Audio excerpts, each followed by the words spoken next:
2022년 벌써 9월 4일입니다. 352차 감남산 기도회 다같이 묵도하심으로 기도회 시작하겠습니다. 오늘 이 시간에는 우리 박춘식 목사님께서 하늘의 기별을 증거해 주시겠습니다. 박춘식 목사님. 안녕하셨습니까? 하나님의 말씀 욥기 38장 4절로 7절의 말씀을 읽겠습니다.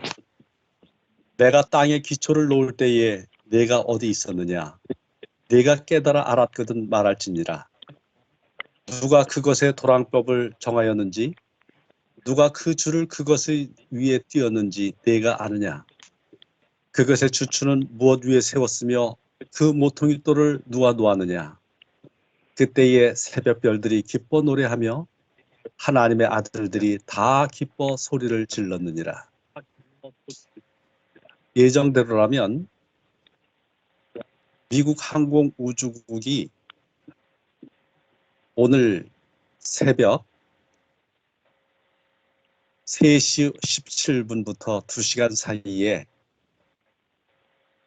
아르테미스 호를 하늘을 향해서 달나라를 향해서 발사를 했어야 합니다. 그러나 연료 누출이 발견되어서 2시간 28분 53초를 앞두고 발사를 위한 카운트다운이 중단되었습니다.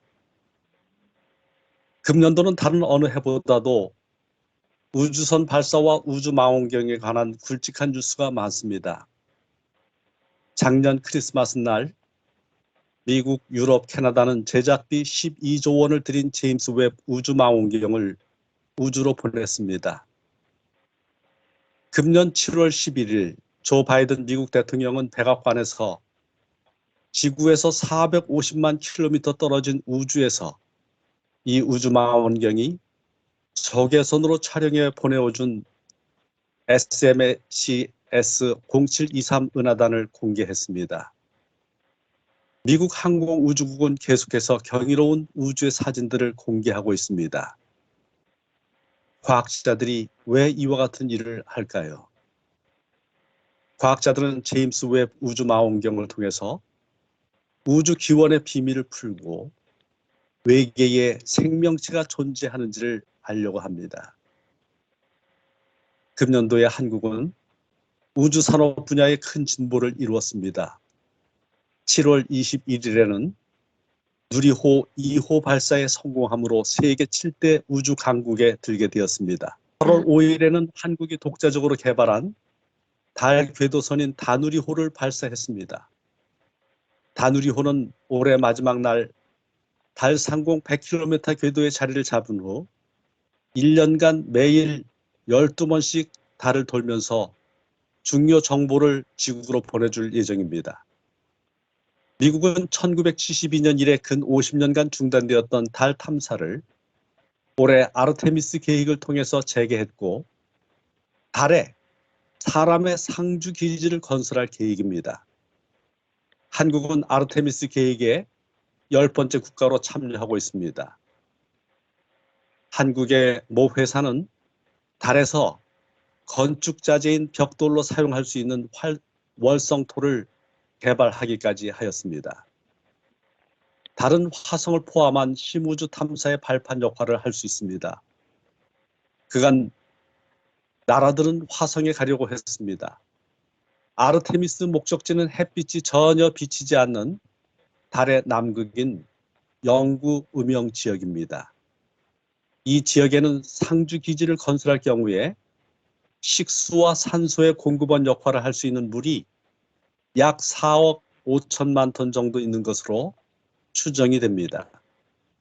밤 온도가 섭씨 마이너스 90도까지 떨어지는 화성의 혹독한 조건에서 인류가 살아남을 수 있는 방법을 지구와 가까운 달에서 발견한 다음에 먼 거리에 있는 화성으로 가고자 합니다.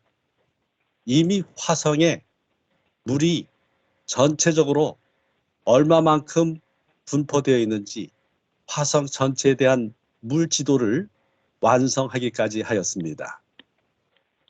다른 행성의 우주 영토를 확보하려는 국가들은 이 달을 아주 중요한 전략적 위치로 보고 있습니다.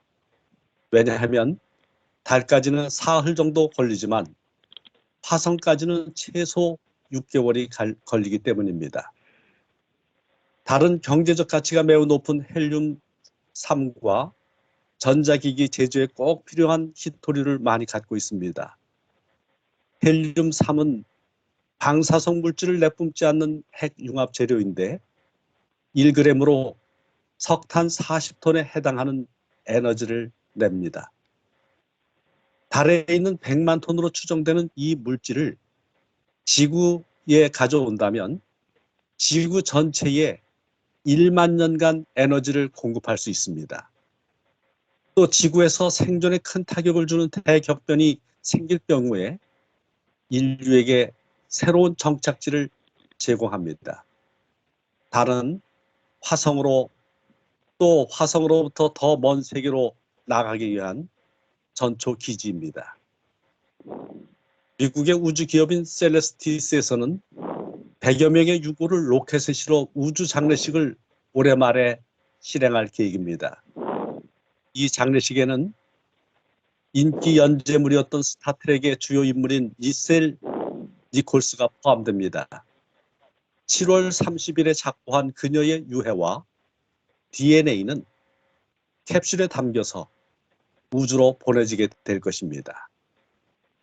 지금 이 시간에도 제임스 웹 우주망원경은 빅뱅, 곧 사람들이 말하는 우주의 기원을 찾아서 그리고 우주 생명체를 찾아서 우주를 비행하면서 적외선 사진을 찍어 지구에 전송하고 있습니다.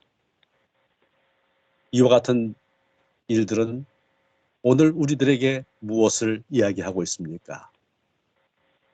사람은 우주의 기원을 찾아 헤매고 있습니다. 우리 인간이 가질 수 있는 최고의 지성들은 우주가 단순한 빅뱅에 의해서 생겼다고 생각을 합니다. 생명체들은 그 빅뱅의 결과 유기물들이 통합되어서 생긴 것으로 이해를 합니다. 하나님 없이 이와 같은 문제들을 해결하기 위하여 많은 돈들을 쏟고 있고 또한 우주에 지구의 격변이 일어날 경우에 이 지구에 있는 생명 지성인 인간을 더 존속할 수 있도록 새로운 세계를 탐사하고 있는데 이것이 꿈 같은 얘기가 아니라 오늘 실제적으로 우리 이 지구에 일어나고 있는 이야기입니다. 그런데 풀리지 않는 퍼즐 같은 삶의 고난 문제를 두고 씨름하던 욥과 그 친구들에게 하나님께서 나타나셔서 어떤 말씀을 하셨습니까? 현대 과학자들의 탐구에 답하시는 말씀을 주셨습니다. 내가 땅에 기초를 놓을 때 내가 어디 있었느냐? 내가 깨달아 알았거든 말할지니라. 누가 그것의 도량법을 정하였는지 누가 그 줄을 그것의 위에 띄었는지 내가 하느냐? 그것의 주추는 무엇 위에 세웠으며 그 모퉁이 돌을 누가 놓았느냐? 그때에 새벽별들이 기뻐 노래하며 하나님의 아들들이 다 기뻐 소리를 질렀느니라. 하나님이 창조하셨습니다. 지구는 우주에 오직 유일한 생명체가 존재하는 지성인이 존재하는 고아가 아닙니다. 지구인은 하나님의 우주 거민들과 함께 하나님의 우주적인 가족 공동체입니다.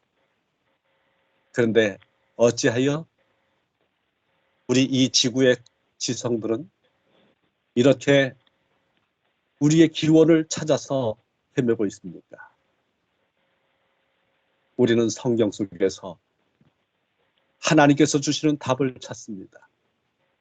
지금 우주에서 오는 신호를 찾으려고 참으로 많은 활동들을 하고 있지만은 정말 본질을 알 수 있도록 해주는 하나님의 영원한 망원경, 전파 망원경보다 뛰어난 하나님의 이 놀라운 은혜의 보구가 우리들에게 주어져 있습니다.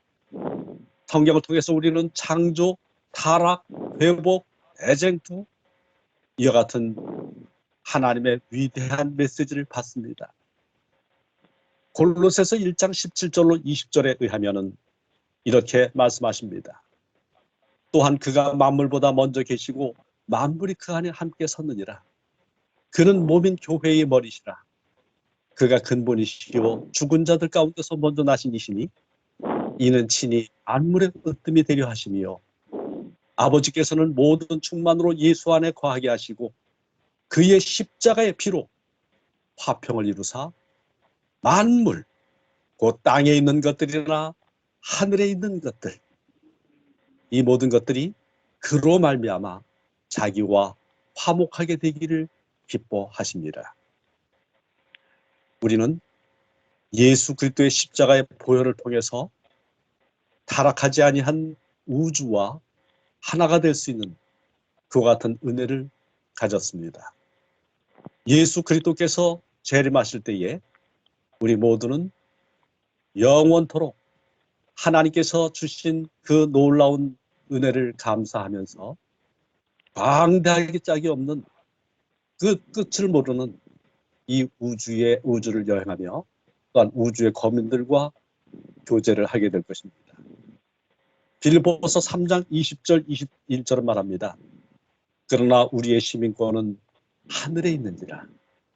거기로부터 구원하는 자 곧 주 예수 그리스도를 기다리노니 그는 만물을 자기에게 복종하게 하실 수 있는 자의 역사로 우리의 낮은 몸을 자기 영광의 몸의 형체와 같이 변하게 하시리라. 우주복이 우주 여행하는 사람들에게 필요합니다. 그런데 우리는 인간이 만든 어떤 우주복이 아니라 바로 예수 그리스도께서 우리 자신의 몸 자체를 당신의 영광의 몸의 형체처럼 변하게 해주시는 그 은혜를 이미 약속받았습니다. 이때에 우리는 어떻게 살아야 하겠습니까? 인간 스스로의 노력은 기름 유출이 발견되므로 결함이 발견되므로 늦춰졌습니다. 또한 혹 성공할 수도 있을 것입니다. 그런데 바로 이와 같은 성공한다고 해도 언제나 위험은 존재합니다. 대폭발이 있을 경우에 우주선에서 폭발은 모든 생명을 앗아갑니다. 그리고 지금 푸틴과 같은 사람이 혹시 일어나게 된다면 달나라는 이 지구의 어떤 특정 지역을 초토화시킬 수 있는 그 같은 가공할 무기와 또한 정보력을 가진 무서운 능력을 갖게 되는 기회가 될 것입니다. 죄를 가진 악한 생각을 갖고 있는 우리 지구인에게 이 우주는 또한 우주 탐사는 언제까지나 즐거워하고 환영할 만한 일이 아닙니다. 인성이 변하지 아니하는 한, 인간성이 하나님의 은혜로 새롭게 되지 아니하는 한, 능력을 가지면 가질수록 더 위험한 장난을 인간은 하게 됩니다. 이와 같은 때에 주님께서 말씀하십니다. 베드로후서 3장 10절로 13절입니다. 그러나 주의 날이 도둑같이 오리니 그날에는 하늘이 큰 소리로 떠나가고 물질이 뜨거운 불에 풀어지고 땅과 그 중에 있는 모든 일이 드러나리로다. 이 모든 것이 이렇게 풀어지리니 너희가 어떠한 사람이 되어야 마땅하냐? 거룩한 행실과 경건함으로 하나님의 날이 임하기를 바라보고 간절히 사모하라.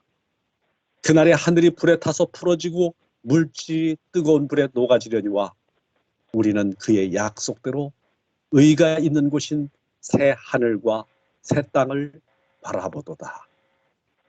우리 하나님의 은혜로 오늘 예수 그리스도께서 재림하실 때에 바로 주님과 함께 영원토록 살 수 있는 그 같은 은혜를 우리가 옷 입는 한 주일 또한 우리의 생애가 되기를 바라면서 말씀을 마치겠습니다.